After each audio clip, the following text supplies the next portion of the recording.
Hey, what's up, everybody? Hey, how's it going? How's it going? I just joined. I don't know if there was music, if there wasn't music, but if not, we're still lighting up. Let's do this. Nick, are you there? Do this. Yeah, I'm here. Bluetooth, trying to find my device here. Sorry, guys. Technical difficulties from a Web3 company. I love that. I love that. There's like four people in the same conference room. This is the fun stuff. We were playing mute tag earlier, but I'm really excited to get started. Tom, why don't you kind of kick us off with like a little bit of like some of the items you wanted to cover, and then we kind of get into the conversation. I just want to check, Tom, are you there? How's the sound check on your side? We're looking good. Yeah, it's all good, guys. All good. Do you hear me well? We Yes, hear yes, we you. do. Fantastic. Yeah, guys. So I'm literally just sharing the links to the Twitter space in all the groups and in all the chats. So obviously there's going to be more people joining us and this space being recorded. So at any point you need to rewind or just jump back in. You'll be able to do so and re-listen to this Twitter spaces later. But yeah, I think the whole point of this Twitter spaces is to provide more insights, more information around the current vision of Ferrum Network, what Ferrum stands for, the vision and the mission within the Bitcoin ecosystem. Also shed some light on the recent events that we've been taking part of. The Ordinals Lisbon conference, and some things, how we look into the future, what we want to do, how we want to position ourselves, and to give people this kind of those insights. There's been a lot of different discussions in our GC chat, on the official Ferrum Network Telegram chat as well, on our Discord, on Twitter, and yeah, we definitely want to make sure that we're all within the Ferrum Network ecosystem, with all the community and the GC. We're all aligned on the strategy, on the vision, and I'm super excited that Taha, Nick, Ian, who everyone's just super busy, and everything's just super intense at the moment, and it's just so fascinating that you guys found the time to have this joint call for the community, because that's all for the community, right? Like, we're here to make sure that people understand what we're building and what we're doing and why we're doing what we're doing. So super excited to be part of this, and yeah, guys, over to you. I love that. I love that. Thank you, Tom, for that intro. Yeah, it's been incredibly busy. I'm really excited to share about, like, a lot of people will ask, like, what's Ferrum up to? How long have you been around? Which is kind of funny because we've been around for 6 years, but also at the time it's not funny because I talk about that in the story of Ferrum, that the nature in crypto, and myself, Nick, Ian, Tom, we were just discussing this earlier, that it seems to be meme season and everybody's paying attention to meme coins. They're all fun and games, but there's all these projects that are building really, really cool, impactful things that seem to not be getting a lot of attention. And this is sort of the nature of crypto, right? Like, it's very seasonal, and it kind of comes and goes with what's happening with the market. So as an example, in the bear market, you can be the best projects in sliced bread, and you will spend tons and tons of money on marketing, and nothing will move. In the bull market, you can simply launch your project on a green day, and it takes off. Well, regardless of these things, Ferrum has always built for the last 6 years, and unlike other projects where the common theme happens to be shill, raise a bunch of money, and not be able to deliver much in most cases, the case of Ferrum has been different, where we've built for the last 6 years.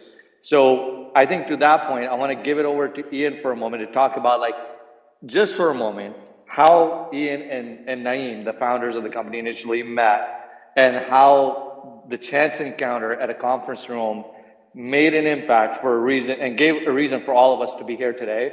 And then I'll kind of come back and hit on what Ferrum has been building for the last 6 years, what is our story, and what we're focused on doing from here on forward, and how that helps you, how that might be of interest to you as a Ferrum holder, how that might be of interest to you if you're a Web3 enthusiast, a Web3 evangelist, If you're interested in Bitcoin in general, decentralization in general, you don't want to miss the content we're going to share here. So Ian, over to you. Why don't you tell us about the story for those of us that might not be familiar of how you guys met in the first place? And I think that's a really interesting story and is worth sharing. Yeah, thanks, Taha. I think it is a really cool story in that it shows, at least to me, that anyone can make it in crypto. It doesn't matter your background, doesn't matter who you are. If you work hard enough and you deliver value for others, you will eventually find success in this space. So rewind back to 2017. I was working as a lawyer in New York, not really doing crypto stuff, but I was professionally anyway, but I was dabbling in it as a trader, as an investor, someone who's looking to do ICOs, right? Got bit by the bug, did a bunch of research, ultimately did start to do some legal work in the crypto space. And so I started to go to conferences in and around New York. And at one of these conferences, I'll never forget, it was like a dingy little meeting space in the Lower East Side of Manhattan. I sit down and a guy saunters in a little bit late, sits next to me. We start to chat. He's telling me what he's building, what he's doing in the space. And that was what he was trying to do at the time. And it's very simple. It's kind of crazy because this really was the problem we're still working on.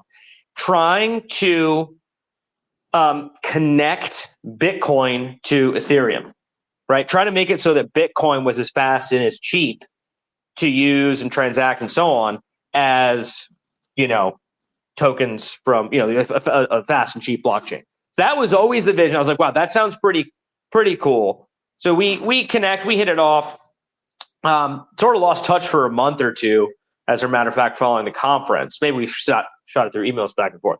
Mostly lost touch. Then he hits me up and it's like, hey, Ian, I won this pitch competition and we're now able to pitch. I'm able to pitch Ferrum at Consensus, which is the biggest crypto conference in the world. I think it still is. It used to be held in New York. Now it's in Texas. But in any event, it's like, oh, shit, that sounds amazing. And so, we go together. He's like, hey, you want to be my co-founder? I'm like, sure, why not? You know what I mean? It's kind of a very just random, sort of ad hoc, just spontaneous thing. We still obviously had our day jobs too at the time. And so we go to the conference, we're pitching the idea of Ferrum. This was the height of that bull run, because it was Consensus 2018. So that bull run was still kind of going strong. And so a lot of attention and a lot of sort of positive feedback that we were getting from potential investors about Ferrum. And so, yeah, did that. Crazy time. We were completely novices in the space, mind you. But we were able to attract about $60,000 in seed capital following that conference, which allowed us to quit our jobs and ultimately start building out Ferrum. And during the past 6-7 years, it's not as if we were just focused on that one problem of making Bitcoin fast, scalable, connect to other chains. It was a circuitous route of building different products, seeing if they work. Trying to get capital and trying to get a revenue coming in through various lines of business. And so we were able to form different companies under the Ferrum umbrellas for, TDIs, people know the incubator we have, and Launch Tech, which provides white label services. And now Crypto Paradise does marketing and all the wonderful things the rest of the team does too. So crazy story. And to me, it just shows that you got to put yourself out there. You got to take a risk, go meet people in the space, go to these conferences, try to meet people on Telegram, doesn't matter, but work hard, learn the space, add value, and you'll eventually able to succeed. Doesn't matter who you are, where you come from. I love that. Thank you for sharing that story. I'm going to do a quick sound check for Tom or Ian or anyone. I got some feedback. There was some echo before. Still an echo. Maybe a little bit. Not too bad. It's not terribly disrupting. I mean, for me at least, but there is an echo. How's everyone else? I mean, I got used to it now, so yeah, I'm cool with it. It kind of just sounds like you're in a stadium giving a huge presidential speech or some shit. We're just looking at the future of Ferrum. I guess that's what. All right, I love that. Let's get back to the regularly scheduled program. But I think I love, Ian, your story about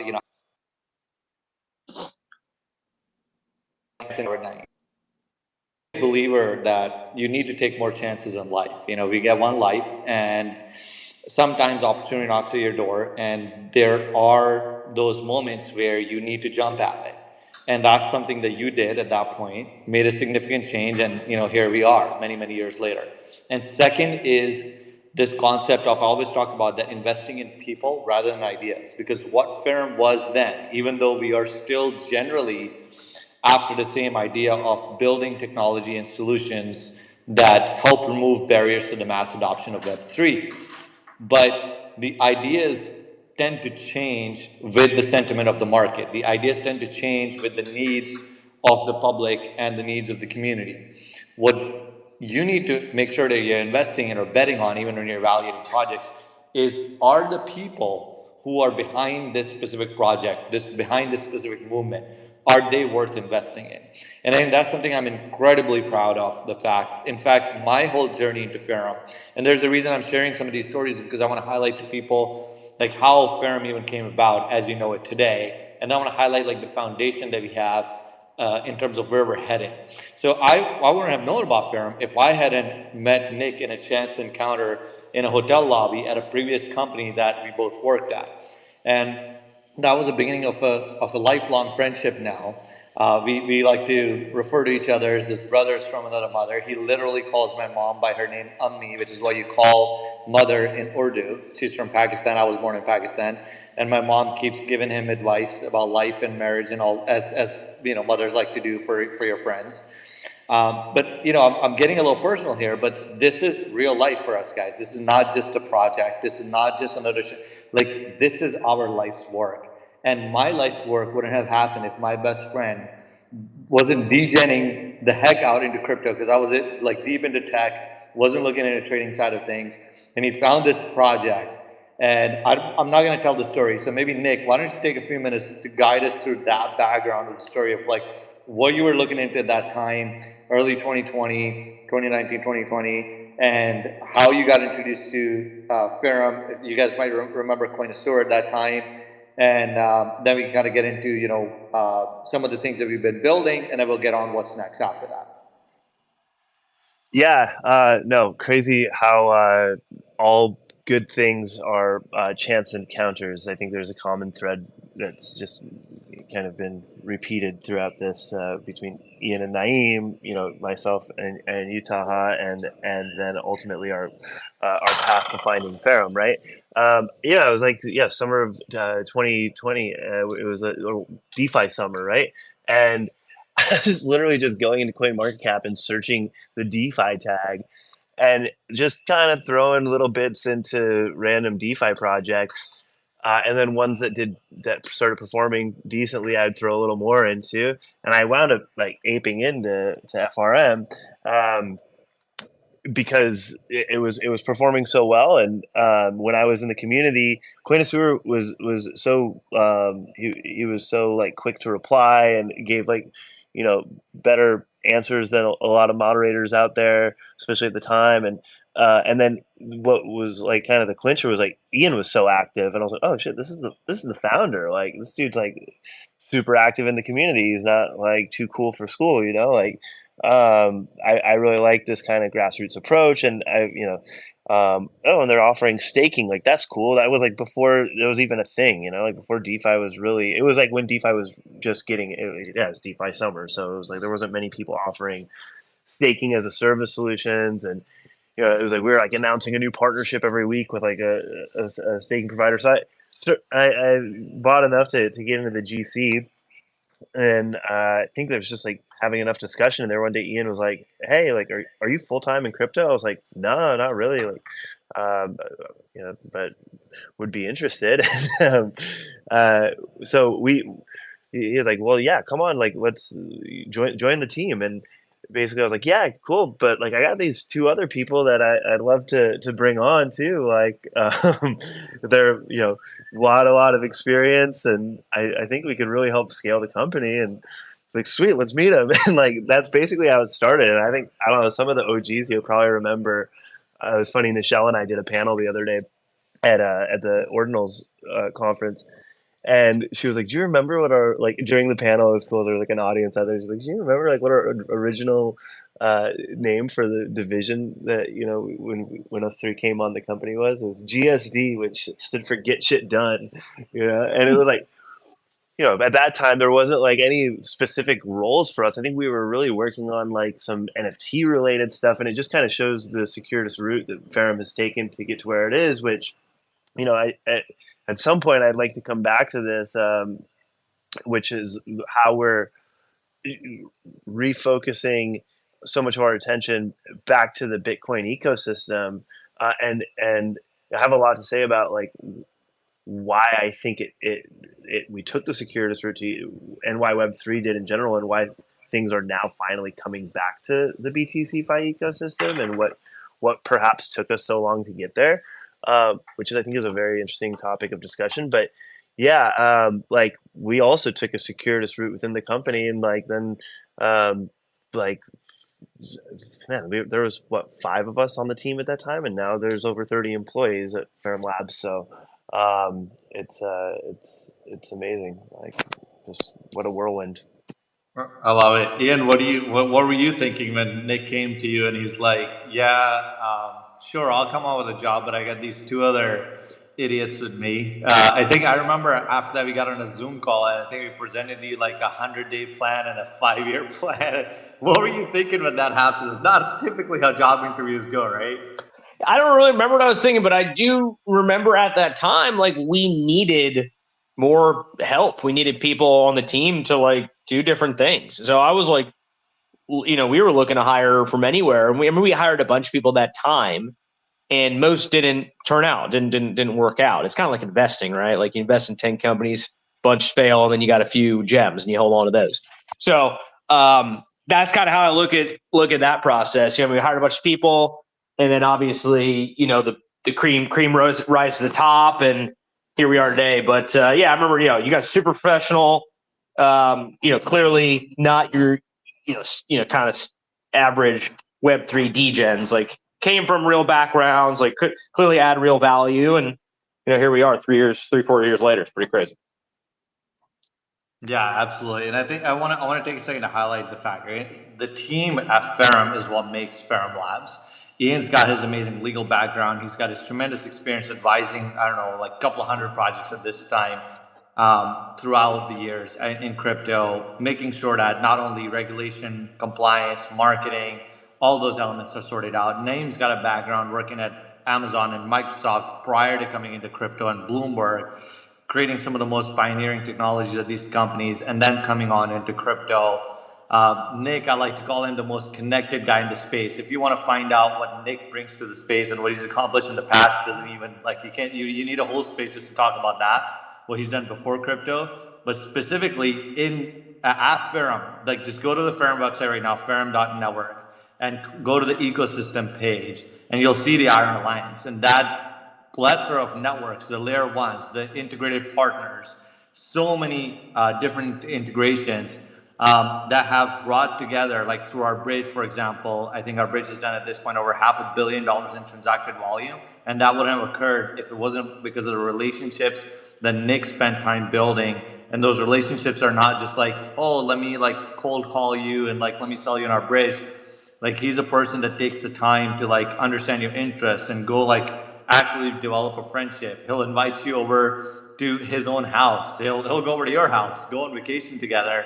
And these things matter, like your real life, and the fact that you'll share your time, your most valuable asset, is extremely important. And I think that's something that Nick brings to the table. We have Nichelle. I won't be able to mention everyone, but I just want to highlight a few folks.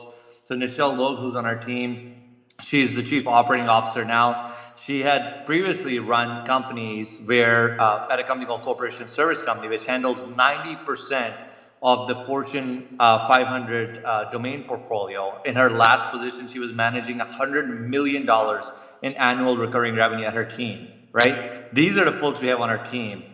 You guys already know about my background. I've had the opportunity to work at really, really cool companies, but none as cool as Ferrum now, right?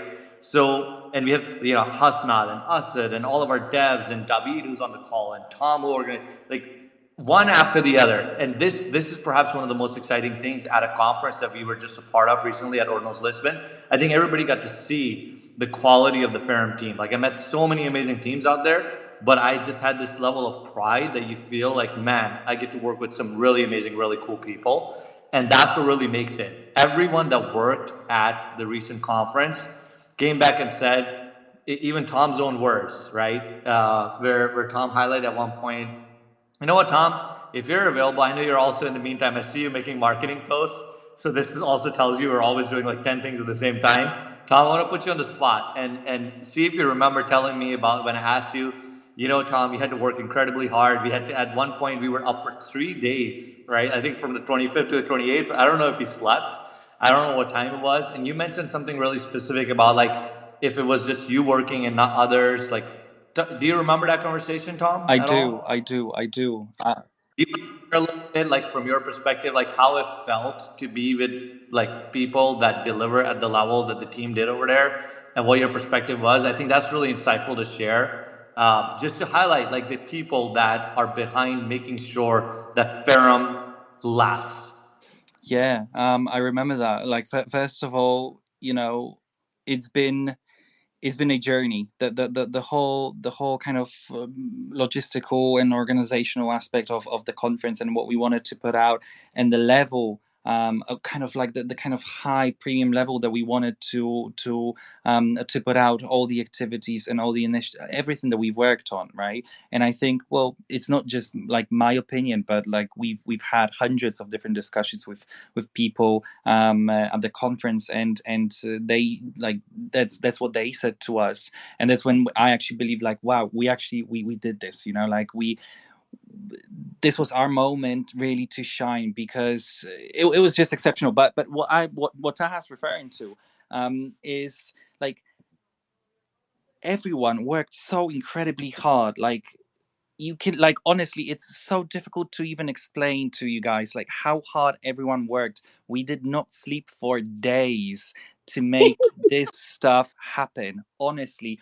And I just felt to myself, whenever I felt like down, I just felt like, oh my god, if this is like actually like worth it, if like all those experiences, all of those things that we've imagined, and they started to come to fruition, is this actually worth it, like all of this? But then when I was like looking at the desk or tables, because we were like, honestly, we were working for days and nights in this little tiny little cafeteria in the hotel, right? Like, it was just it was ridiculous. But we were like, each one of us had like our own little table. And I was like looking, it was like 2 o'clock in the morning, 5 o'clock in the morning, 7 o'clock in the morning. And I was just like looking at Taha, Nichelle, at Lookman, at Nathan, like Nick, honestly, everyone.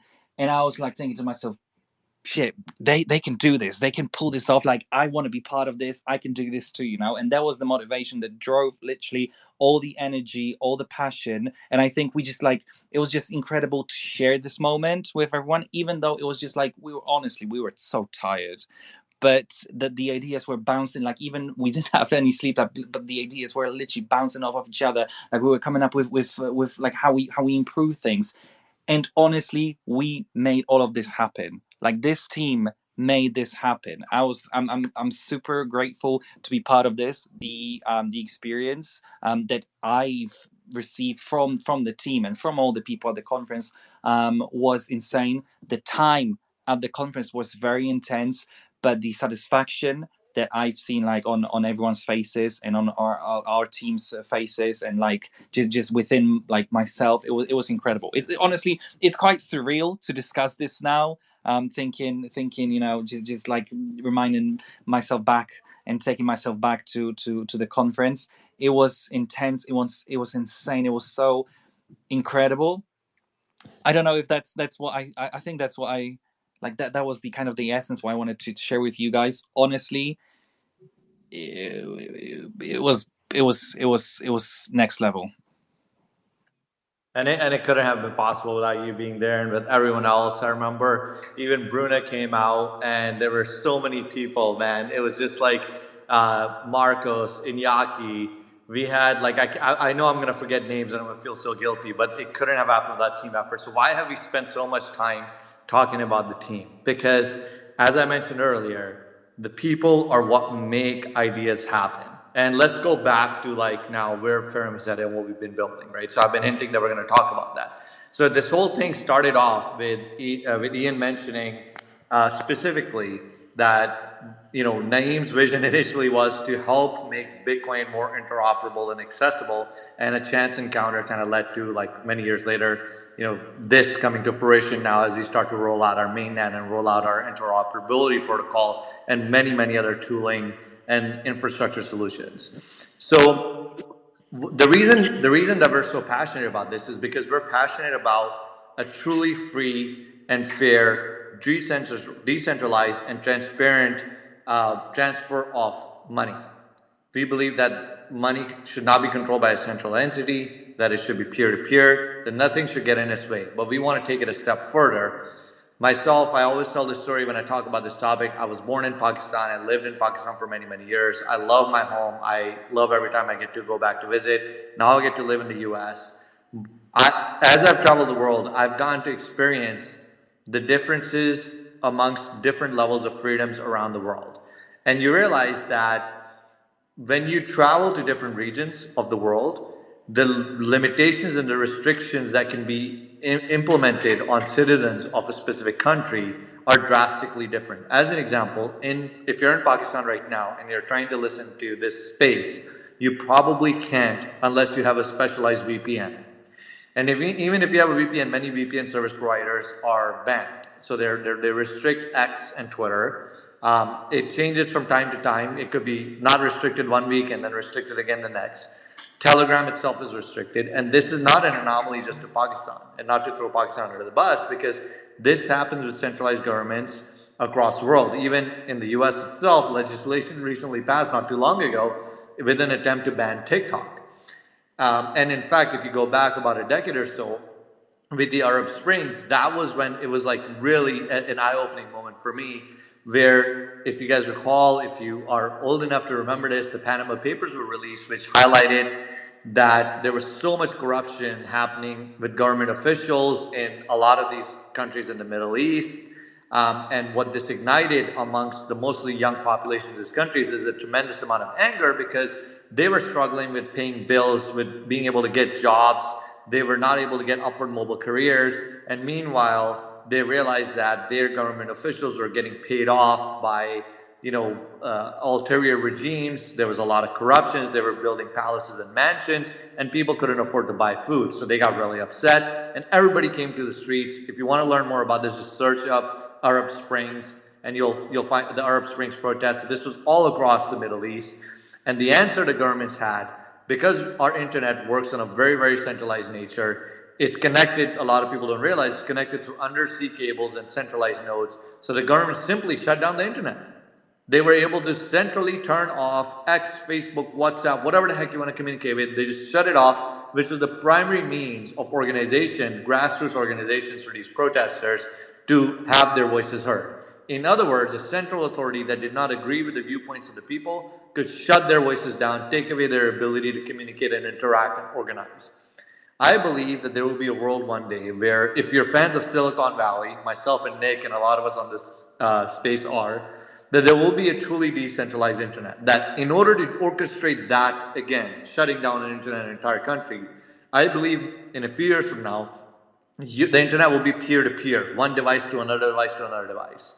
And monetary systems will work in the same way. So to shut down your power to transact, or shut down your power to exchange information, you will have, in the case of Pakistan, to go to 200 million people, and you would have to take away 200 million devices from each and every single one of them to truly shut down the ability to communicate with each other, because devices will not have to communicate through a centralized node. Why the heck am I talking about that in a Ferrum space? The reason I'm talking about that, and Nick is going to speak to this briefly, is because adoption of technologies happens in an intermittent approach, or iteratively, right? So first, and the most obvious use case, is the payments and store of value use case with Bitcoin. It then evolves to art and storytelling. It then evolves to something that makes us feel something more, perhaps artists, combined with music. It then evolves to other use cases where speculations comes into play, and then it gets into mass adoption. So Nick, you want to talk a little bit about maybe the Bitcoin perspective, why we started off with Bitcoin, why we're bullish on that. Maybe we bring it full circle as to now why Ferrum spent so much time and energy after spending 6 years building our infrastructure. Now we're spending that energy to connect all of this infrastructure and networks to the Bitcoin ecosystem, and how we're using all of that to play a small part in removing barriers to the mass adoption of Web3. Yeah, for sure.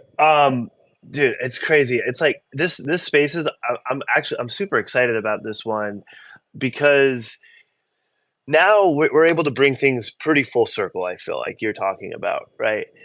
We talked about, how when Ian met Naeem and, Bitcoin and connecting it to Ethereum was like the goal. But we went through all these what seemed like tangents at the time, right? Like, people were probably like, okay, Ferrum's doing this now, and they're doing this now. But we were laying the foundation for a multitude of dApps to launch on what has eventually now become Ferrum Network through the quantum portal node infrastructure. And now people are like probably wondering, like, what's this whole thing about like going back to Bitcoin, and why are these guys talking about Bitcoin so much? Well, let's get back to that original ethos, and let's take kind of like a journey and figure out how we can get back there. Taha kind of summarized it, but let's dive in a little bit, right? So when Bitcoin started, it was a store of value. And then it was a payment rails. With Lightning Network, it became you had the ability to now pay for things using Lightning Network. Before, transaction fees were too high. Now they created the layer 2 on Bitcoin with Lightning Network, and now you can pay for things.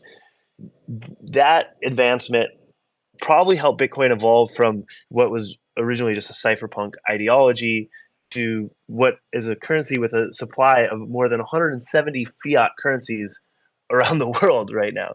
So, but that wasn't like really Satoshi's true vision, right? And I don't think Satoshi's true vision has yet to be realized, because there's so much more corruption that exists, not just within central banks, but the corruption extends to a wide range of financial institutions, right? Like investment banks, insurance companies, pension funds, microfinance institutions, and stock exchanges, and even stuff that's outside of the financial realm, like regulatory bodies and people that apps that govern how much artists and creators are making, and the livelihoods of taxi drivers, and referring to like things like Spotify and Uber, right? To really fully realize Satoshi's vision, I think blockchain needs to really like dismantle all of these forms of corruptions, right? And their propagators. So now let's take a look at Bitcoin. Now where's Bitcoin at?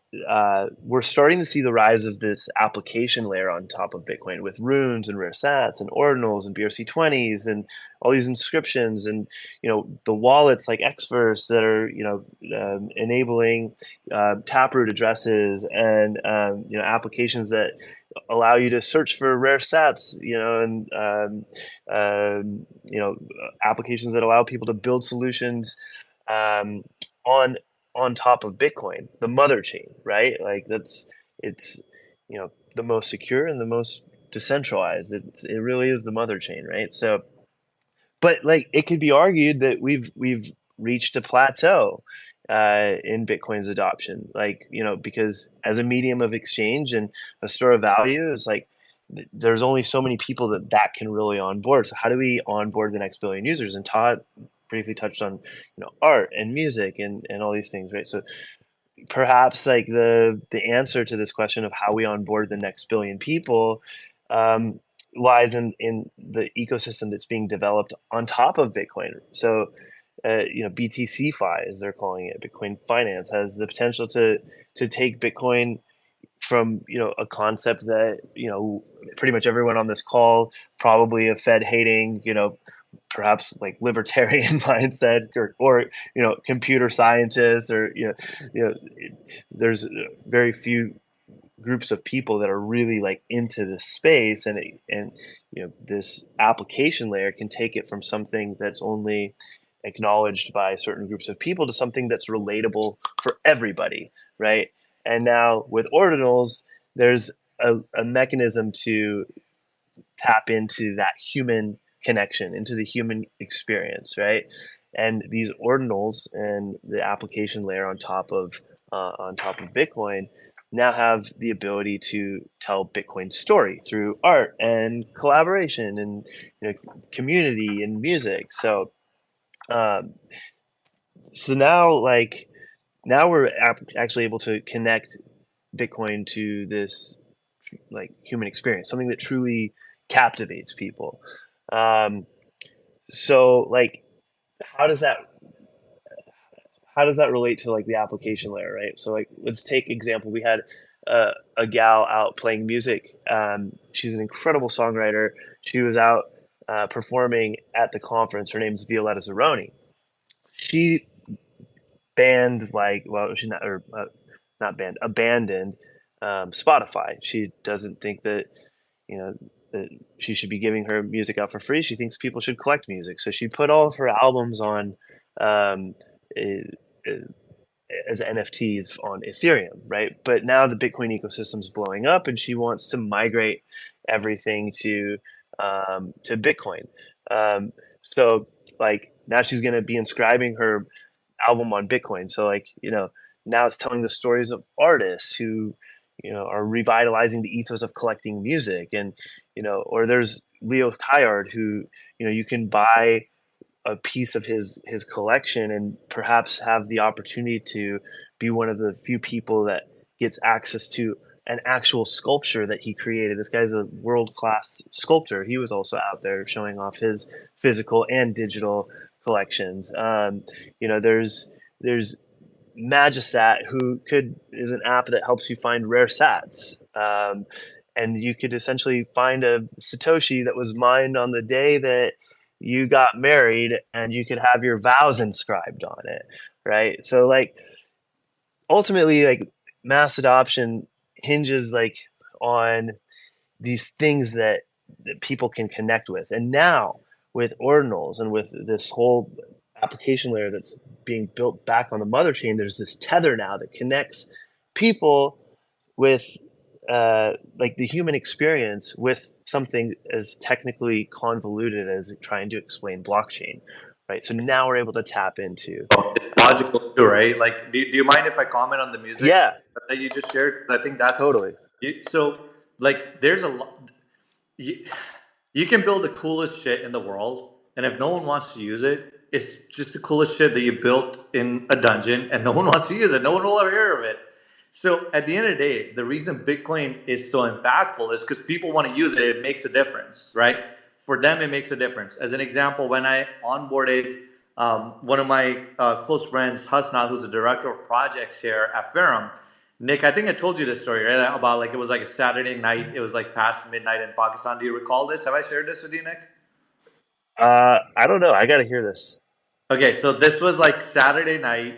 I think it was like past midnight in Pakistan.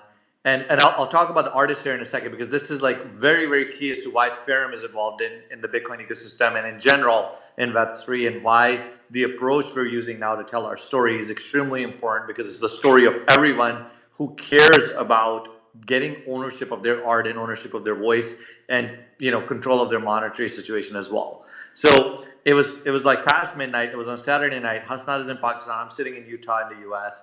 And this is like me onboarding him into Web3, and I'm trying to explain like why Web3 is important. And typically when you send a wire across like countries, and especially if you're sending it from US to a country, in Asia and Pakistan in this case, it requires a lot of paperwork. It can take at minimum a couple of days, sometimes over a week. There's invoices that have to be created. There's like approvals that have to be done. The people on the other side, in some cases, if it's the first time you're sending money to a new address, a new wallet, or a new account, bank account in this case, I even call bank accounts wallets now. That's how long I've spent in Web3 now. So if it's a new bank account, you need to prove a lot of things in order to get this money out. So what I did to him was, okay, like go ahead, create an account. So I had him create a MetaMask account at that point. Again, it's like past midnight Saturday night, right? And I'm like, all right, you've got you've got your Ethereum MetaMask account created now. And then I said, okay, now give me your address. And I sent him over like $2 worth of ETH or something. I can't remember exactly what I sent, but it was some small amount of ETH that I sent him over. It probably cost more in gas to send the ETH than what it was worth, which is, the joke on as we have to deal with gas on Ethereum. So I sent him this money, and it like literally shows up, like I think a minute or two later. And I'm like, okay, so the money's in your wallet. He's like, what do you mean? I'm like, yeah, the money's in your wallet. Like, we just sent money across borders, across state lines, in an instant, just like that, right? And I was like, okay, now send it back to me. And he sent it back to me, and this was literally blowing his mind, right? It's like, oh wow, how can this happen? Well, that use case showcased to people that transacting money across all these regions can happen without any involvement of a central, like, trusted party. So you don't have to wait so long in order to go through this process of moving money across, moving value across. In the case of these artists that Nick mentioned, specifically the music artists, Spotify, if you've been following the music industry, Spotify recently cut streaming again, right? The streaming revenue share, they cut it again. One of the artists that I got to meet, of course, Violetta Zeroni, she's become a good friend of mine. I met her in Hong Kong through Studio Paimon, and she's become an incredible friend. It was an honor to have her out. And she has shared her journey of moving into Web3 and how much of an impact Web3 earnings have had. But what I didn't realize is, wow, like when I went the next night and had dinner with Josh Savage, who's another musician that we're hoping to have involved at one of our future events. Again, another good friend of Violetta Zeroni. And Josh shared with me that, man, okay, I've been a musician for many, many years. And Nick, you'll relate to this, being a musician yourself. He talked about that when you get 100 million stream plays on Spotify, that can take a minute sometimes. And he says that doesn't compare to anywhere near the earnings and revenue you can make as an artist when you own your own art and you're selling it directly to the consumer. In other words, peer to peer, right? So this is art that the collector, that the musician, the musician is able to share with the music collectors directly, able to directly transact with them, able to directly have a relationship with them. And these artists, both Violetta and Josh, they do personalized Zoom calls, personalized Zoom concerts on a weekly basis with their collectors of their music, right? So he shared with me that 1 year of sharing music on chain, on Web3, surpassed 10 years of earnings in Web2. Think about this for a second. This is someone's life. Like 1 year of transacting and doing this in Web3 created more revenue than 10 years of doing in Web2. So, and this is in a world where Web3 music and Web3 access to art is incredibly inefficient, incredibly inaccessible. I would imagine most of the people in this spaces have never bought a music NFT. Maybe very few have. And still, it speaks volumes to the amount of revenue share that is taken away from these central parties, from these musicians by central parties.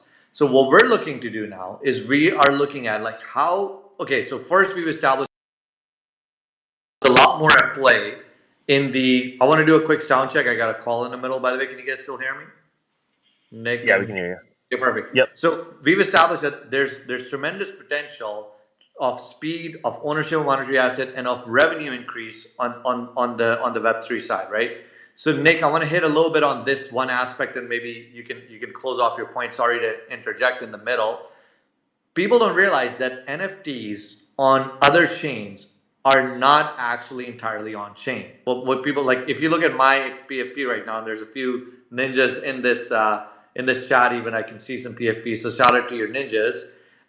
If all of these NFTs you're seeing on the space that have an orange background are actually inscribed on pizza sets, which again is something we'll get into a little bit later. But the difference between ordinals, which are essentially like, you can consider them NFTs on Bitcoin, they're a lot more than that. But the key difference here is when an NFT is inscribed in Ethereum in the protocol, in the ERC 1155 or 721 protocol, it is not required that the metadata of that NFT, which basically means the JPEG, the image, the art, the MP4, like what have you, and its attributes, it does not require that those are inscribed on chain as well. So they do not have to be inscribed into the Ethereum chain for eternity. In many cases, for reputable projects, they are inscribed on decentralized data stores like IPFS. But I have seen cases, a lot of them, guys, where they're inscribed on centralized data stores like AWS or even Google Drive in some cases. I've seen some really gnarly use cases. Why does that matter? as a person who might have spent like 100, 200, in some cases 10,000, 100,000, or millions of dollars investing in some piece of art that is on Ethereum or the EVM ecosystem. And I don't want to knock EVM NFTs and EVM art because they've laid the groundwork for this entire ecosystem to exist. But I'm just highlighting a key technical difference. It's very likely if the person who's managing the administration of where this art or MP4s or music might be stored, if they don't pay the credit card bill of that centralized data store to AWS S3 bucket or Google Drive or what have you, that art can just go poof. So you've gone ahead and spent $100, $10,000, $100,000, $1 million for this really cool NFT, and it can just disappear on you. Now, Ethereum tried to solve this with the concept of inscriptions. For whatever reason, they didn't take off adoption as much as Ordinals did. Ordinals, within the protocol, came as a solution much later. It had the benefit of learning from the amazing success of the EVM and the Solana ecosystems and other art ecosystems, which have done really, really well with NFTs. And it had what I like to call, funny enough, being the primary chain, had the benefit of a third mover advantage.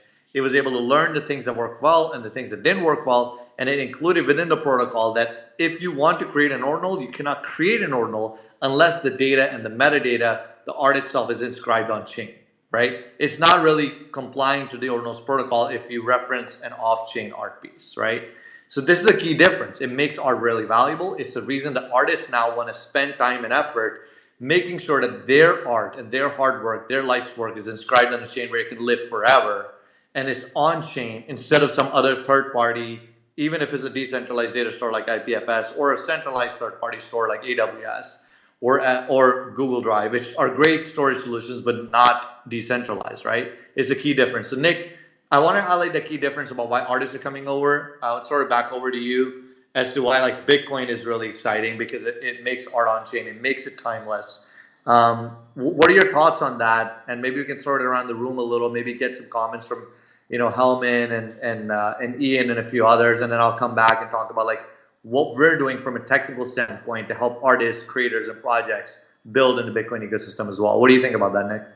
Yeah, for sure. I'm glad you highlighted that because like people probably wonder often like, well, why can't we just do things on this chain, or why can't we do things on this chain? And it's like there is a reason that like there's a lot happening in this Bitcoin ecosystem right now, and that's one example, right? Like your NFTs actually exist on chain, like, and there's so many more other use cases out there that really highlight that Bitcoin was and for good reason, what started this whole thing, right? And there was a lot of people that went out and built amazing stuff, right? Like Ethereum was created with the ability to deploy smart contracts, and that started a wave of other chains that went out and created a bunch of incredible protocols and applications that built on top of these chains that leverage different USPs that these different applications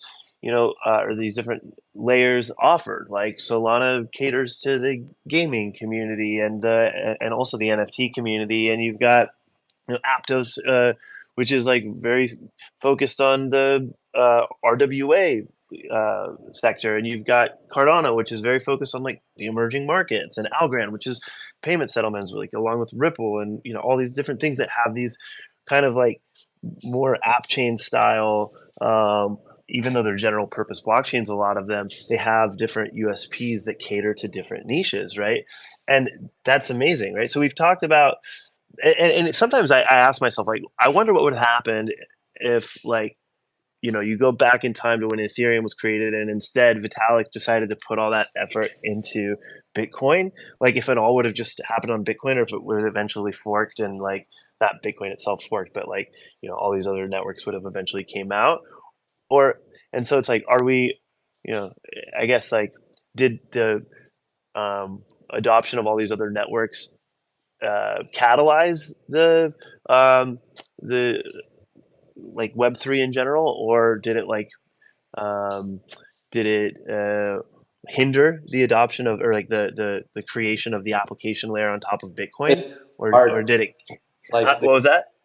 It's like the crystal ball would be really cool, but like it would be cool to see. It doesn't matter though, right? Right? It could have gone, like, I think everything is in due time. Like, I think Ethereum bringing Turing completeness did wonders, and it enabled all this ecosystem. Like there was also a lot of Ethereum copies, there were a lot of Bitcoin copies, and I think that ecosystem needed to mature. And Bitcoin served the test of time as being the stable, secure, single-purpose chain. Don't you think? Like, Yeah, yeah. yeah, for sure. And so, like, you know, and then because there wasn't that application layer that existed on Bitcoin, right? We had a very hard time like determining where this consensus was going to be like held, right? Like, where are we going to like reach consensus if we want all these applications across these different ecosystems to communicate with each other, right? And that's the point of interoperability, right? Like, and that's what we've really wanted to do from the start with Ferrum as well. Ferrum in Latin means iron. We talk about this all the time. It's the element on the periodic table of elements that bonds with the least or with the most amount of elements with the least amount of friction, right? So it's an ethos. Interoperability isn't just like technicality. It's also an ethos. And, you know, from the technical perspective, it's applications communicating with each other across these otherwise siloed networks. But from the human experience aspect that we've been talking about as well, it's the idea of collaboration over competition. And right now, I think there's a pivotal shift that needs to happen in the mindset of the broader Web3 landscape. Like, we're all in the same boat here. We're all going down the same thing. We got to like work together.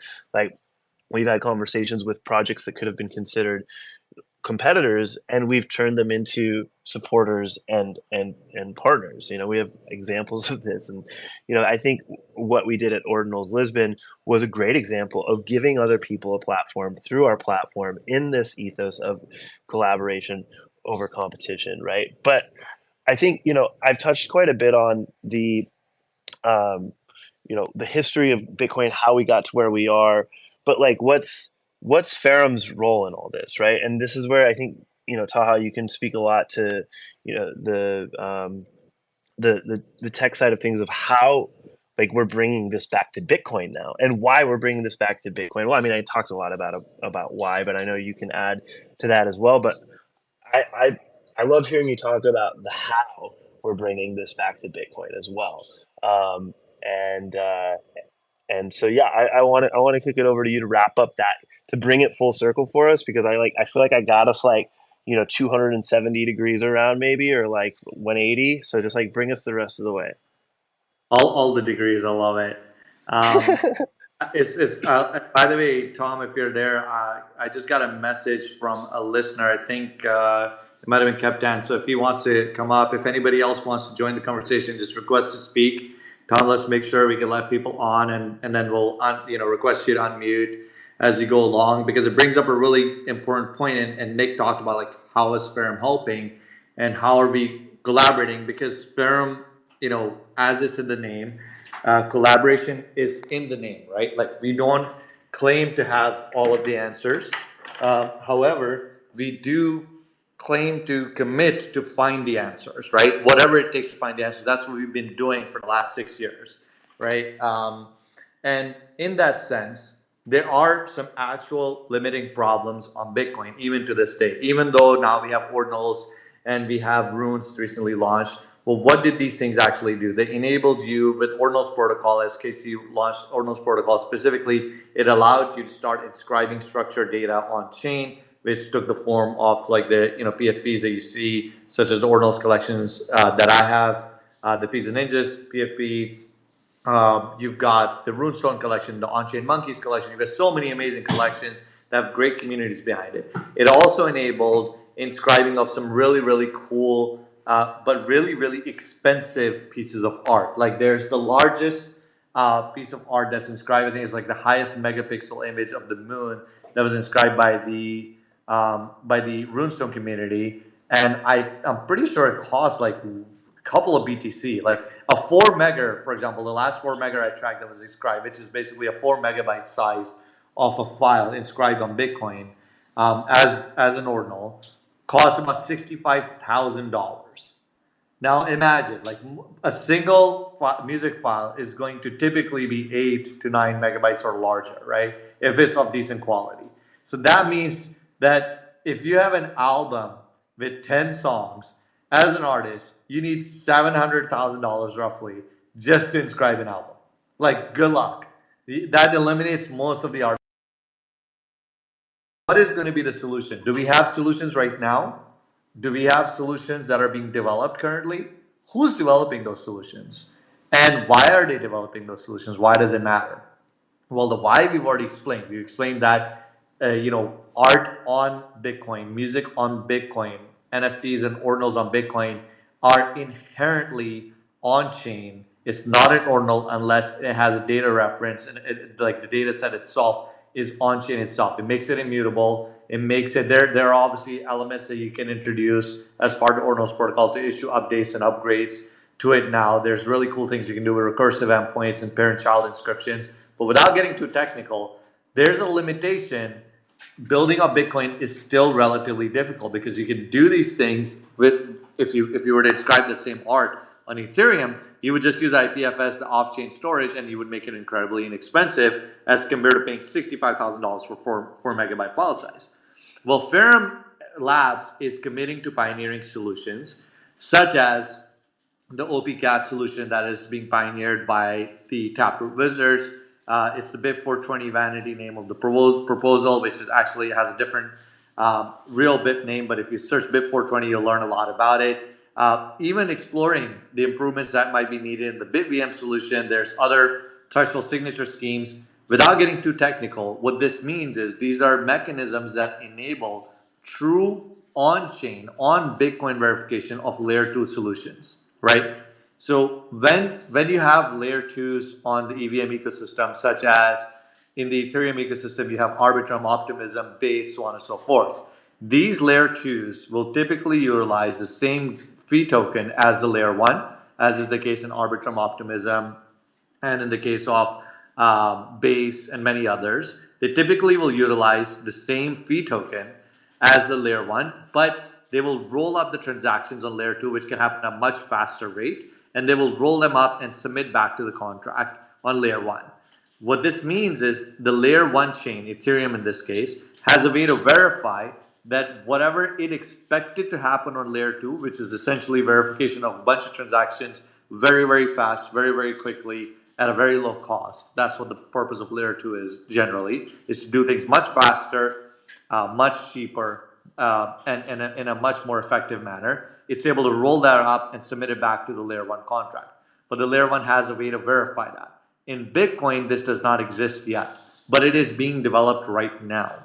Right now, all these developers are coming back to Bitcoin, including Ferrum, and putting a lot of attention around how we can make sure that the verification of layer 1 to layer 2 and this whole ecosystem development of enabling DeFi, enabling art, enabling music on Bitcoin can happen with this L1, L2 verification system that does not require semi-centralized multi-signature schemes, which is how everything works right now.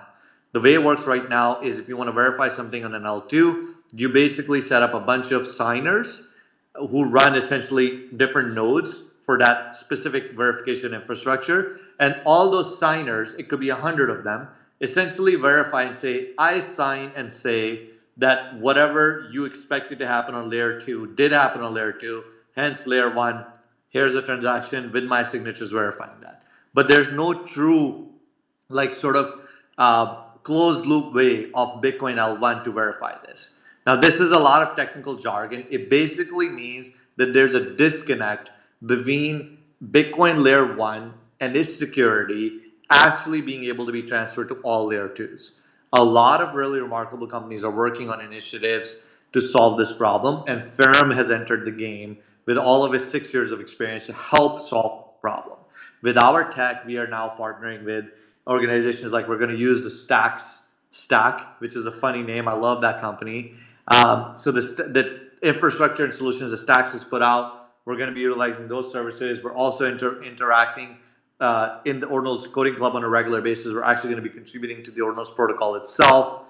We've already started some of these efforts, and we're going to continue to work with pioneering communities like the Taproot Wizards community and their Quantum Cast initiatives, and of course through Pizza Ninjas and many, many other communities, where we're going to come together and build and contribute open source solutions that will enable this true verification of L1 to L2.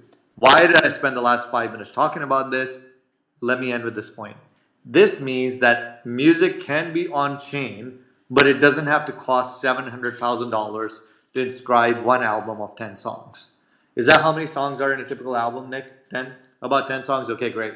We're in the same room, so I'm like communicating with Nick in the background as we eat our second meal of the day. It's been 12 hours. That's how it's been an incredible ride, guys. But so what does this mean? This means you can take advantage of the security benefits of Bitcoin L1, but while keeping most of the incredibly large data size and high quality data to an L2.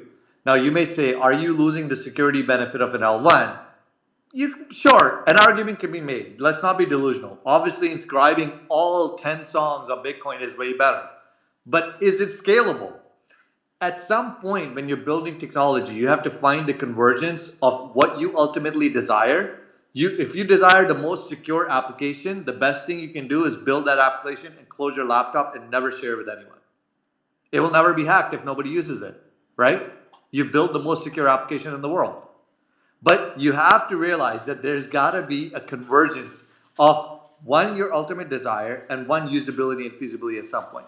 That convergence, in my view, and in the view of a lot of core developers, is this next wave, which is the L1, L2 development, L1, L2 growth of this ecosystem on Bitcoin. And we believe that because of Ferrum's already integration of over 24 chains at this point, with multi-swap even more, along with us integrating directly with Algorand, with Kudos. I've actually showed Algorand's ad. I've pinned it to the space here. If you check it out, it's a great ad. I love that concept because Ferrum Labs is also contributing software to truly enable POS payments with any crypto asset. So if you have dog token, if you have any Rune, you can convert that and pay at different areas. Another part of the contributions that Ferrum Labs will continue to make, right? So coming back full circle, Ferrum is able to bring already all the chains that we've integrated with across ecosystems and essentially make them, in a sense, L2s of Bitcoin.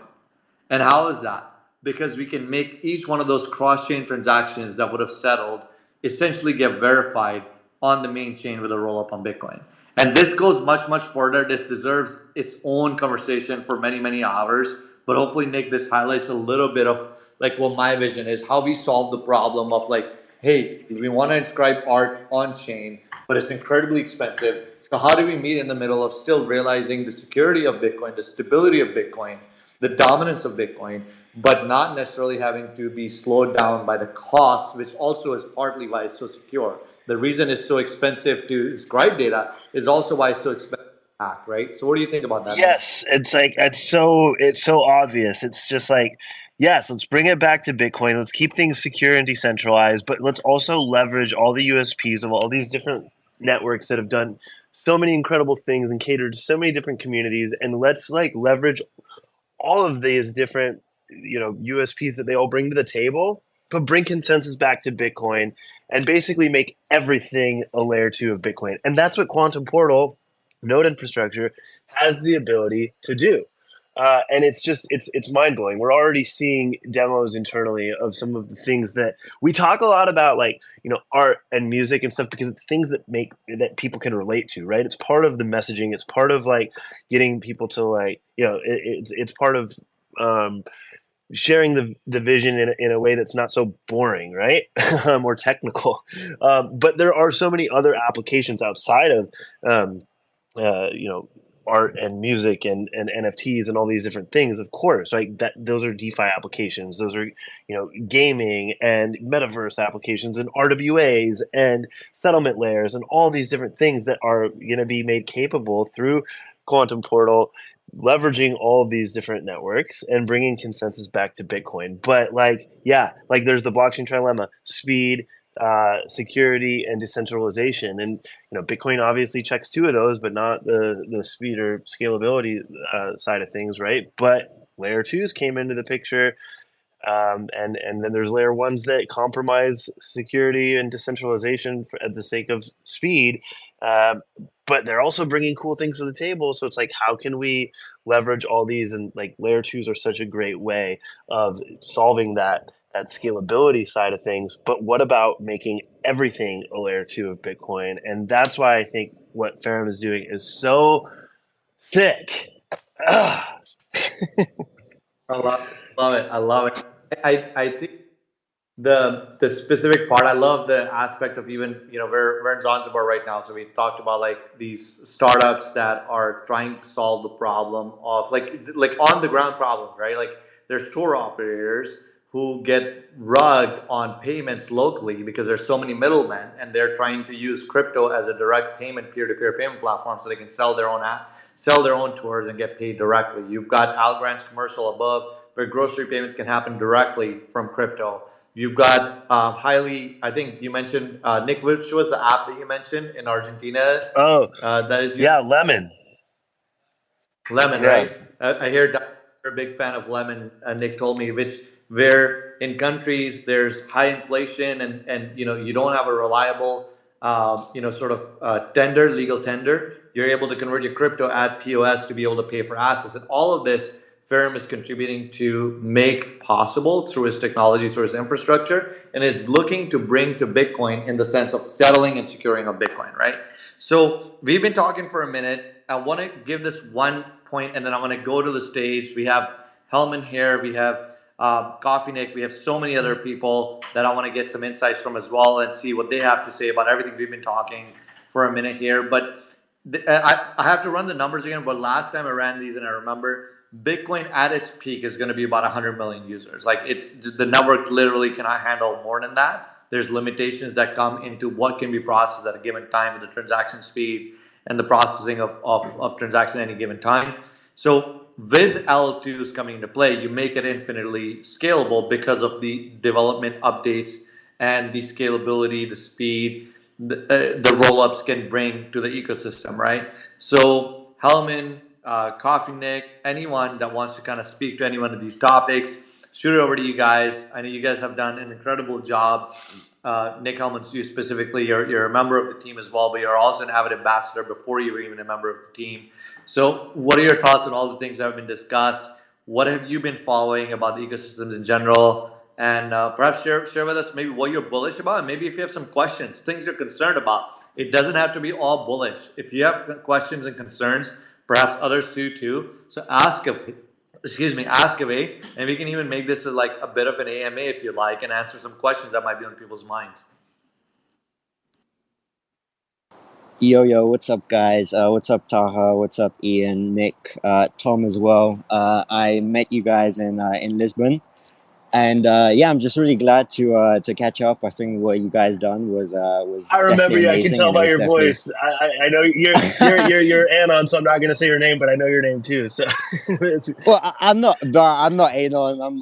I actually, do you know what's funny? I changed my PFP to like my actual, just like a selfie of myself, because I wanted to get like invited to all the events. I was having like really bad luck, but I thought maybe like changing it, like a selfie to myself would help. It didn't, but I managed to like slide in on the yacht party. So yeah. I guess It's guess David, I right? David, guess. yeah. Yeah. I mean, that's cool. You guys remember, but yeah. I mean, yeah. I guess I'm like biased towards Ferrum. You guys definitely had like a really sick experience, and and it's not like, look, you didn't take it from the tech angle. So like, I've never really been into DeFi. I'm in the Ordinals and Runes ecosystem. So I mainly just degen on that ecosystem, and yeah, I mean, you guys gave like an experience for sure. So you kind of, I guess that's on, everybody, the marketing team, all that kind of stuff. I mean, and like you said, I'm super bullish on you as the team, because I actually got to vibe with you guys, and you guys are like, yeah, definitely super cool. You're definitely out there, and like probably the majority of projects, they just focus on tech and all the boring stuff, but you guys definitely do that as well, and you kind of bring it more to the yeah, to the people side, to the events, and it was yeah, it was definitely fun. I'm super sad. I'm back in the UK. I wish Lisbon was like a longer event, but you guys killed it. Happy to be on the stage. Thanks for giving me the platform, and it was really nice to meet you guys as well. Absolutely, man. It was a pleasure to have you. And I think it's funny because I talked about this even at the yacht, and a lot of the experiences that people forget that we build all these things so we can have an awesome life. And while you're working your ass off, as we talked about, you're like up for 3 days, and others are also out there. Like people flew in from all over the world to come to this conference, and everybody's hustling, trying to network, trying to figure out what others are doing. It's important to take a moment to realize why we're doing this. And the best way to share that is through music, through art. So while I appreciate you thanking us, I think the real shout out goes to all the artists, all the creators that were able to come through. And like Violetta's music performance, man, oh my God. Like on the first night, I don't know if you got a chance to see that or to experience it. It was like, it had people like goosebumps all throughout. And to be able to hear someone not just share their music, but to articulate why music on chain is so impactful, why it's so important, and for her to, choose to come and associate with Ferrum. And now we're looking at, some of the tours that she's going to do and how we can support her and probably have her at future events. Like it's not just lip service. It's part of our ethos. We are all, really passionate about art and passionate about music. We enjoy culture. Like Marcos and Iñaki, for example, on the weekend after, they took us to an event where they were able to share with us this really cool thing. It was actually Nick and Bruna who took me, and we met Marcos and Iñaki over there. And then, so Marcos is from Brazil, right? Right, Nick? Marcos and Bruna are both from Brazil. So they were explaining to us, it was a Brazilian music festival, and they were sharing the culture with us, right? They were explaining to us the importance of a Brazilian musician coming back to Portugal, and coming to Portugal and sharing this music and these songs almost in a way that was a protest, but it's not a protest in the way that you think of it. Not a protest in the way of like I hate you or leave me alone or anything like that. Because as you know, Portuguese, like they were colonizing the world. That's they went all over and made a lot of impact, some good, some bad. But the Brazilian point of view on that was, they took away Brazil's, in the sense of like the songs were articulating that you took our culture, you took our language, you took our voice, you took our money, you took our resources. And then it comes back to say, you would think that the person would be really angry, but it comes back to say that, and now we are back here to share it back with you willingly, right? And that was like, it was mind boggling to hear like this incredible level of sort of, I don't know what to call it other than wisdom from these Brazilian musicians who were just coming out, and to see my friends who like are amazing Ferrum supporters too, right? Like Bruna flew out from Africa to help support Ferrum. Marcos flew out from Brazil to support Ferrum. But to hear them share this, to see tears going down their eyes, to share their culture, it inspired me to now look at like, how can Ferrum do something to amplify this culture? How can our tech do something to make sure that the voices of these musicians, of these artists, how can our tech support ensuring that their voices are always heard and are never shut down, no matter who disagrees with their point of view, right? So your tech is cool, but what can it do for people is the more important question. I think we forget that. I don't know if you got a feel for that when you were at the events. Like, how did you feel? Did you get that vibe, or I know you mentioned a little bit that it was just like not just tech, but hopefully you got like the passion behind the art and stuff as well. Do you have anything to share from that perspective, perhaps? Yeah, 100%. I mean, art is definitely cool. Like, I wish I could definitely pick up some more grails and support more like artists and that kind of stuff, sharing their work on the blockchain.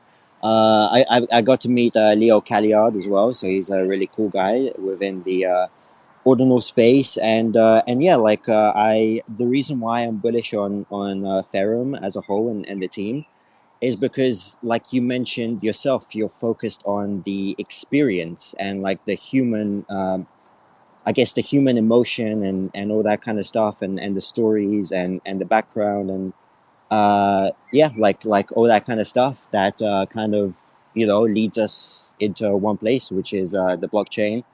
kind of the future of where it's going, and this decentralized future of what everything that's going on. So yeah, like again, I guess Ferrum started as this DeFi project, but like I could definitely see in real time the evolution into all the other things that you guys are going into. So yeah, super cool, man. I love it. I love it. Thanks, man. Thanks for coming on the stage and sharing insights as well. So yeah, Nick Hellman, thanks for joining us here as well. I don't know if you're still here on the stage. Are you? Can you hear Yep. me? Okay, perfect. I see you unmuting. Yeah, man. So same question for you. You've been hearing us share some things. I mean, you're obviously a lot more intimately involved. So share your perspective, and even if you have, like I mentioned earlier, if you have some questions that you might want to bring up, we would love to hear from you. Yeah, I guess I'll do more of like an AMA style because I know some of these answers, but I know that people listening are probably wanting to hear some of these answers as well. This spaces so far has been a lot about, the background of Ferrum Network, its evolution, and kind of the beliefs of a lot of you guys and the team members, and focusing more on like BTC Fi, which we think is going to be a huge catalyst for this bull market. So it's awesome to hear that the Ferrum tech is going to be launching within that ecosystem. We also know that Ferrum Network already has kind of some core utility, and that's functioning around the products that you guys have built over the years and the pre-sales that you guys offer. But we're heading more into this DeFi product. So, what are some of the utilities that Ferrum will have? Why should I own Ferrum? Why should I use Ferrum, stake Ferrum, hold Ferrum? From a utility function, but also a speculation function, and kind of what is the timeline for that to start? Yeah, that's a great question, man. And I think the way I'm going to explain this is the most bullish reason for me as personally whole Ferrum. And of course, I want to highlight that what I'm about to share is not financial advice, but let's get into it, right? It's like Ferrum, like when you ask me this question, sure, right now I answer this because I work for Ferrum Labs, which is a key contributor to Ferrum Network, the protocol. But Ferrum itself is not like my company or your company or anyone's company. Saying that what is the utility of Ferrum is kind of like asking, and by the way, in no means am I saying Ferrum is the same as Bitcoin, but conceptually, it's the same as asking what is the utility of Bitcoin. That utility comes from people believing that there's value. Now, why do we think that people will believe that there's value for Ferrum? Let's get into that. So specifically, let me clarify both points because Ferrum is a truly decentralized protocol. It's open source. Anyone can contribute to it, right? So it's operated through a DAO.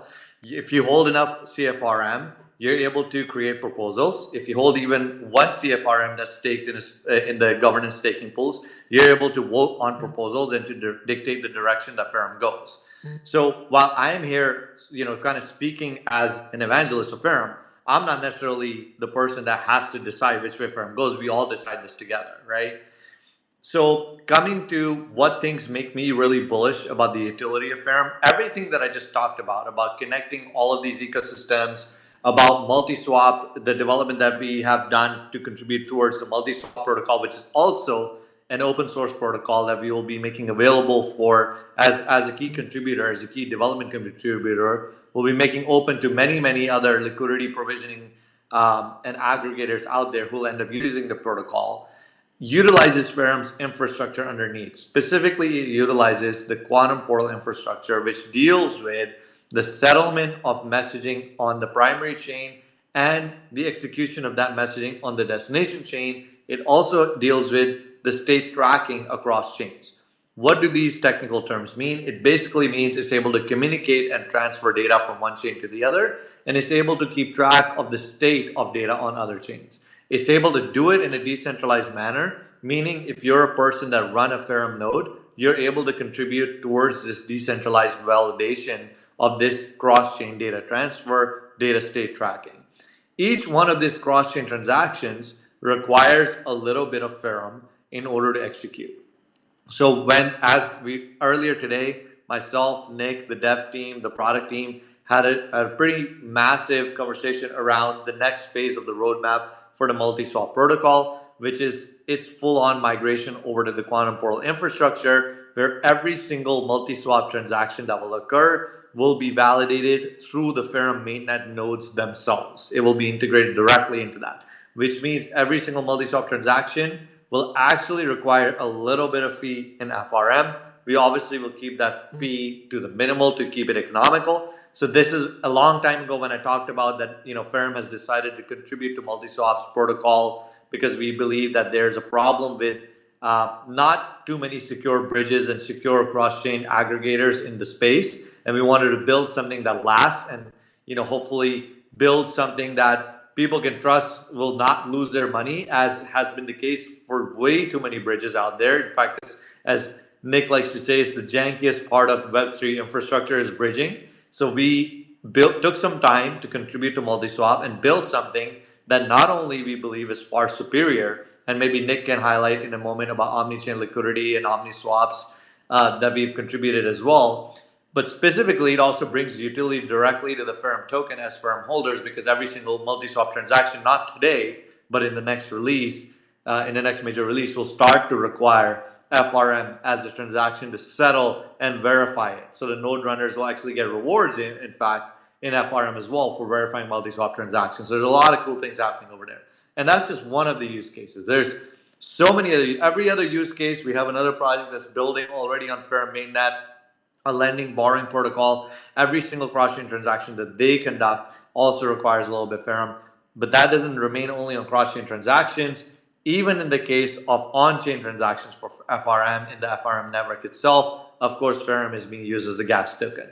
Furthermore, all of our efforts that we are doing in contributing to the layer 2 ecosystem on the Bitcoin side, we are going to make in our contributions to that ecosystem, the token that is going to be utilized for the Bitcoin L2 is not going to be FRM, because we don't believe that a true L2 uses any other token other than the main fee token, or in this case, the transaction fee token that is used on the layer 1. In this case, the layer 1 token is SATS. So the layer 2 token would also be SATS. However, the governance token over there will be FRM. So FRM utility continues to grow and evolve. These are just 3 use cases out of probably over 100 that we are not ready to share yet. As we go into payment settlement, we just had conversations with the folks behind, I'm not going to reveal the name of the company, but the folks that have founded this company are the same folks that used to work at Stripe, Uber, Square. Actually, the founders of this company sold their company to Square. We're in initial conversations with them. I don't know if it'll pan out with this company, but I want to highlight we're enabling fiat on and off ramp technologies. We're contributing to that through Ferrum Labs. And of course, we're going to add utility there too. So the utility of Ferrum, and this question asked from me, I like to share this analogy that whenever you're flying on the plane, they try to explain to you that when you see turbulence, the time to panic is when the air hostesses and the stewards of the plane are panicking. If they're chilling, then you probably don't need to panic. So as the key contributors to Ferrum Network Protocol, when you ask us about the utility, I hope you can understand the calmness, the peace, the sense of confidence we have that there is so much utility that it's hard to articulate it. That utility will start to evolve as we roll out our mainnet, and you probably will benefit from being an early adopter. Again, not financial advice. You should make your decisions accordingly. But the utility is so immense that revealing it all at once actually is almost a disservice, because it distracts from the next items we're focusing on releasing this year. We have enough utility planned to last a century, and I kid you not, because we can spend 1 year at a time releasing a product, and we are truly building this movement for generations to come. Nick Audio, I'm going to give it over to you to maybe add some items from your side to what I've already shared, because I know you have some really, really cool insights as well in terms of utility, but specifically some of the points I mentioned earlier. So yeah, what are your thoughts on why a Ferrum holder should be bullish on the things we're doing? Yeah, I mean, you touched on a few incredible things, right? But then there's other things as well. Like, we're going to have the ability here pretty soon to run nodes. So we designed our monetary policy to reflect that of Bitcoin, essentially, which is half the circulating supply being or the uncirculating supply being released, the amount of circulating supply that's being released keep being cut in half every 4 years. So it essentially mimics the same concept of the halvening through proof of stake. So a concept that's been tried and true. We're going to enable people to run nodes and validate transactions across networks and on the Ferrum network itself. which is going to, I think, add another pretty substantial layer of utility to the token. I think the use of FRM as a governance token is only going to increase as well as more of these protocol improvement proposals are submitted and things like that. But then you talked about multi-swap and how every transaction is essentially using FRM to validate these transactions across chains. Well, what's going to drive transactions to multi-swap is something that we are beyond psyched to get into the hands of the auditors this month here, which is omni-chain liquidity. And it's a very unique approach to omni-chain liquidity, one that I think adheres to the true principles of what it was trying to solve in the first place, which is solving the problem of fragmented liquidity across networks. So essentially, right, you've got like a project that raises $1 million, and they want to add liquidity on network A. Well, they add 250K worth of liquidity. They got 750 left over to build and develop with. I'm just giving an example using whole numbers. Then they want to go launch on network B. So now they got to find another 250K liquidity to maintain the same slippage, or they got to cut that 250K into 125 and double the slippage for their users across two networks. So it's a capital inefficiency problem, and omni-chain liquidity essentially allows projects to consolidate their liquidity to a single network and still be tradable on networks where that asset may not have liquidity, and even on networks where that asset may not have existed prior. And so people are thinking like, oh, okay, so what is it, like some sort of burn and mint mechanism? Not exactly. It's possible through Quantum Portal's multi-chain messaging engine that actually enables the deployment of the native state of assets across networks. This is something we're calling a multi-chain token standard, right? But that then people might ask like, yeah, okay, well, what about Axelar? What about Layer Zero? Do they have that? Yeah, they do. We're talking with them recently, actually, one of them specifically, that was like, well, this is rad because we want to map their token standard to our omni-chain liquidity pools so that both our multi-chain token standards and theirs are mapped to the same pools in the case of people using multi-swap or omni-swaps or omni-chain liquidity in general, even if that's being used by a protocol that's using the omni-chain liquidity feature on top of their protocol. Like that's the direction that we're going with multi-swap, and that's kind of our golden goose. And I think that also speaks to that whole collaboration over competition thing, because we're now talking to these competitors otherwise that are like now down to collab and like with these.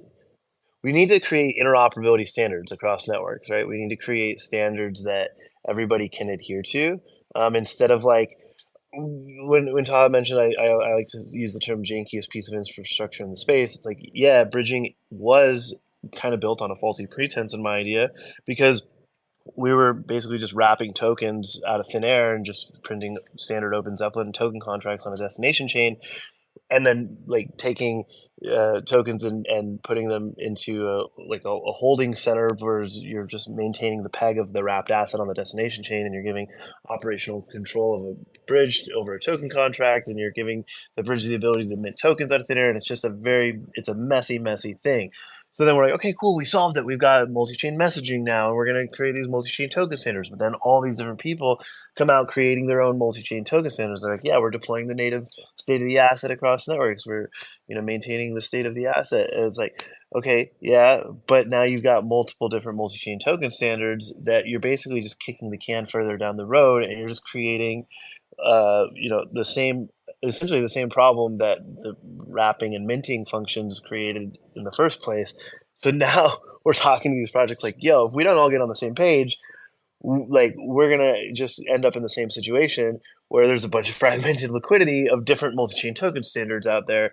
And so let's all come together, create our own interoperability standards that don't have a brand behind them, but we're all contributing to, and create products that people can use, trusting that all of these things are going to be mapped to the same to the same standard. And these, this could essentially form an interoperability alliance. And if you are an interoperability protocol coming on to the scene that doesn't fit into that alliance, then you're like kind of the odd man out. So there's strength in numbers, but until like everybody's like stops this whole competing thing and like we're going to try to be the one, then we're just going to continue to have more and more siloed natures, siloed projects, even within the space of interoperability, which is like such a like kind of catch-22. It's like we're creating fragments within interoperability. So that's, I think, well, the question was what utilities being added to Ferrum, and I talked about omni-chain liquidity probably driving a lot of traction to multi-swap, which then adds utility to Ferrum through those cross-chain transactions. So that's one of the things that's going to, I think, give multi-swap a lot of attention. But then I did want to touch on that just because I think it's like very important that we all kind of still foster that same ethos of collaboration over competition in regards to interoperability, especially. Yeah, so there's a ton of utility. Like Taha said, like if we talk about it all that we've talked about, like everything that we have planned, then it's going to be like, well, win this, win that, win this, and that. So we don't want to get into the situation where it's like, okay, like we've got so many ideas for it, but there's stuff that's obviously more immediate in the immediate future, and those are the things that we're focusing on. So getting nodes up and running, getting omni-chain liquidity out, and all that good stuff. So the output, Nick, would be that if you're interested in finding out those things without us shilling them, because we don't like to do that, is join the Ferrum GitHub. And you can start to pretty soon as we start to formalize more of a decentralized way to work on upcoming issues. You can look at the issues that are reported that might be being worked on in the future, and they'll probably give you an indication of future utility, right? Don't you think, Nick? Like that's like being a contributor to a protocol is probably going to be the best way to think up future utility. Yeah, for sure. So Sounds like there's a massive web of Ferrum utilities that are coming. In a nutshell, current Ferrum utilities is more on the TDI side or on the pre-sales. So simply, go do some research, but you'd buy Ferrum, you'd stake it in your Crucible platform in which you earn passive income, but you also get allocations into other pre-sales. And then moving forward with mainnet and multi-swaps, I think that are coming this year, you're going to see on the network side kind of Ferrum become a gas token, a deflationary gas token like we've seen with Ethereum. And then on the multi-swap side, we're going to see a deflationary DEX token like we've seen with Cake and Uni over the years, with some other nuances and I think a better token economic structure, which these guys are popped on now. But initially, the Uniswap and Cake token economics were pretty trash and very inflationary. So it's good to see that Ferrum can kind of learn from those mistakes and grab utilities from these DEXs, grab utilities from one of the kings of crypto, which is Ethereum, and that deflationary gas metric that you have there, while still being a launchpad token at its core as well. So I love that you guys are utilizing Ferrum itself and expanding to these different utilities in this network, this vision that you've had for so long, but keeping that core Ferrum token to benefit moving forward. So it sounds like Ferrum holders, if you get involved now, there's a lot of utility coming, but also I heard you mention that Ferrum OGs may get some benefits as well. So if there is a multi-swap token, maybe it's called swaps because that's tagged above, maybe there'll be some kind of airdrop or some kind of multiplier for Ferrum holders. Maybe when Ferrum deploys its technology over to BRC20 or Ordinals or Rune's terminal, maybe some of the collaborations and partnerships over there, whether it's NFTs or other tokens, will be airdropped or given out or have multipliers for Ferrum holders. That's just me speculating from being in the space for a long time. And the opportunity when you have partnerships and collaborations is the OGs always get benefited. So I would recommend non-financial advice, probably to get some Ferrum, get them staked, get the passive income, get some pre-sale allocations, let that tide you over for the next few months until the real web of token utility and tech that Odio and Taha are talking about here really comes into play. And that's really when you're going to find a lot of success if we are correct in our thesis of this next bull cycle is going to be circulated around, quantum liquidity portals as well as BTC-Fi. okay, so first of all, next time, don't ask us a question. I'm gonna ask you that question because Yeah, seriously. if you want to talk about tech, ask us. But like, Jesus, what? Okay, I'm bullish on Ferrum. I thought I was bullish developing it, but like, whoa, man, I gotta go give me some more Ferrum.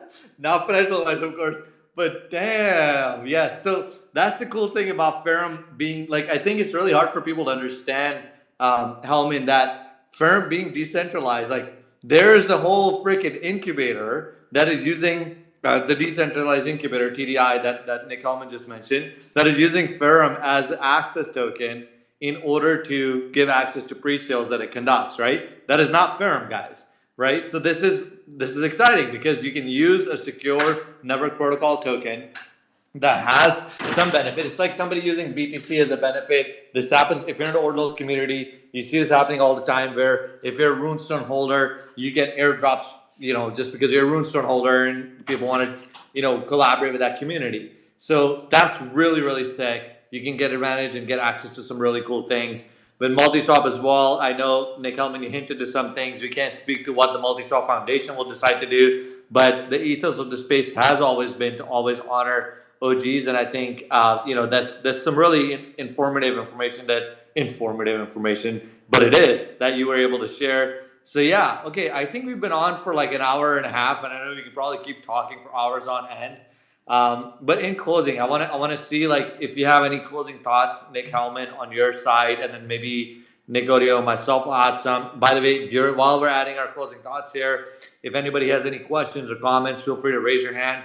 But Nick Hellman, what do you want to say as you wrap up this space? I know we've shared a few things, and maybe what are some things that you want to hear about next in our upcoming space? We'll probably try to do these a bit more often and share more information. I do want to use these spaces also to educate people about different ecosystems, and then of course highlight how Ferrum is getting involved in them. And I think right now there's a lot of confusion, even within the Bitcoin community, because I'm very involved over there, about like people don't understand the difference between BRC20s and runes, and like what is an ordinal, why you should care about runes. There's a lot of information that needs to be shared. Like, what's on your mind, and what are your closing thoughts, Nick Hellman? Yeah, my closing thoughts were kind of what I just said about my opinion on what some utilities could be around FRM after listening to you guys and kind of being in the weeds and just, knowledge from history in the market. Been in the market since 2016. So there's a lot of opportunity there. So I would say, obviously I would tune into these spaces. I would like to learn about more topics, maybe each individual space, since there's such a vast web for Ferrum and it's such a vast web for, the tech and how it applies to your different ecosystems, to maybe focus on one sector, whether that's multi-swaps or whether that is the liquidity pools or whether that is BTC-Fi, maybe break it down and just focus on an hour hammering on those sectors as a whole, and then how Ferrum applies to each of those. I think that would be helpful. But my overall opinion is you're looking at Ferrum Network here.